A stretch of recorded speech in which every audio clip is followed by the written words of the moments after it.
It's 20 minutes after the hour, and that means it's time to debunk more Democrat talking points. Isn't that fun? Well, as I noted in the angle, in the 7 days since Charlie Kirk was assassinated by a pro-trans leftist, the Democrats have bobbed and weaved, and they've peddled what seems like an astonishing fact. Let's be serious about where this violence is coming from.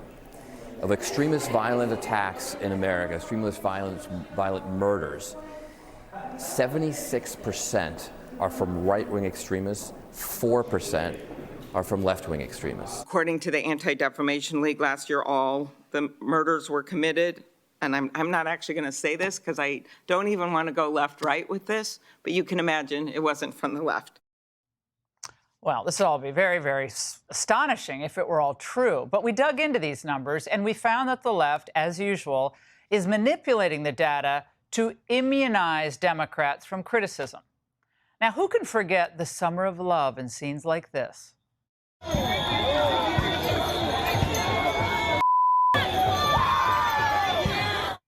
Okay, we all know those were leftist rioters, BLM types, who were burning down a police precinct in Minneapolis. We reported on it. But according to the Anti-Defamation League, that's an example of right-wing extremism in attack form. Because one Boogaloo boy pled guilty to shooting at the station.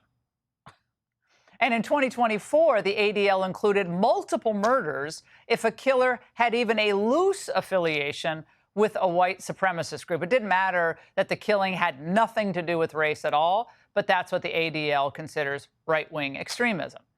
Now, it turns out that the ADL has been caught not even counting at the same time what were obvious left-wing attacks. In its 2020 Murder and Extremism report, the ADL skipped over the killing of retired police captain David Dorn. He was killed by BLM rioters while trying to protect a friend's pawn shop. The ADL claims that there wasn't enough evidence to label this a left-wing murder. Here to discuss, as someone who's been digging into all of this, is Ryan Girdusky, podcast host, founder of the 1776 Project PAC. Ryan, now the ADL is considered the gold standard of identifying these, political violent extremism and attacks stemming from it. But what's really going on here with these numbers? Because the facts cited by Democrats, they seem like those are hard and fast, and Republicans have a lot of explaining to do.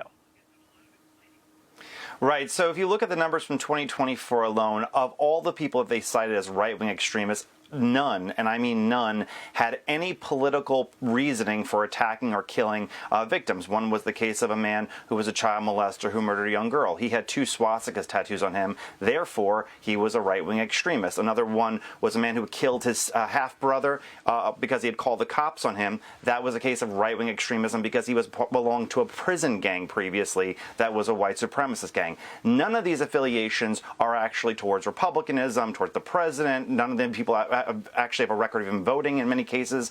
Nonetheless, and yet still, that is considered right-wing extremism. The ADL does not hold the same standard to, let's say, a black gang whose leaders support black power, or a Latino gang, or an illegal alien gang that support La Raza. None of those affiliations are equal. You know who else did not make the 2024 list? Luigi Mangione. They said that there's no evidence that Luigi was a left-winger.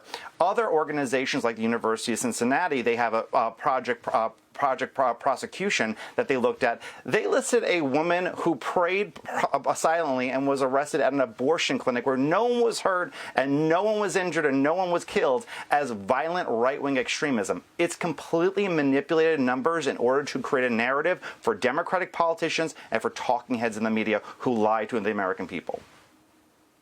Yeah, another group apparently sourced that abortion clinic issue, I understand. But an ADL spokesperson told The Angle, Ryan, that it's categorically false that we omit anything from our statistics on extremism, regardless of ideology, and we stand by our findings. ADL is nonpartisan and monitors and tracks extremism from all sources. Ryan, I think no one is saying that there is not right-wing, violence and there's not extremist violence coming from the right. I'm certainly not saying that. We've cited many examples of that over the years. But the ADL has come under constant criticism over the years for the way it categorizes things. But look, And its statement tonight has said, no, we don't do it. That's completely not true. Yes, there is cases of right-wing violence. Of course there are crazy people in the country who use politics as a source of meaning, and they use violence as a source of meaning. I'm not saying that one side is completely innocent and one is guilty. That's not the case, though. The case is that there is a dehumanization of the right that is ongoing and persistent in this country since Donald Trump came on the scene in 2015. That has increased in tone. And the Seth Moultons of the world and the Christopher Murphys of the world, Christopher Murphy, a day or two before Charlie Kirk was murdered, said, "We are at war with the right."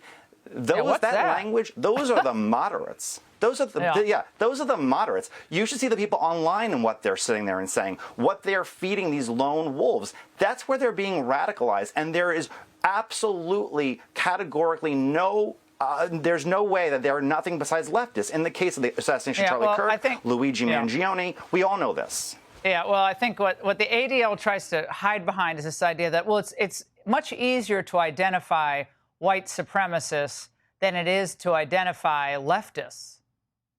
I don't really get what they're saying there. You can only identify on a tattoo or I guess a white hood. I mean, I don't. It seems to me that there's to see it. Yeah, well, you know, they choose not to see it. Well, they are cited by all the Democrats and some Republicans as well, I might add.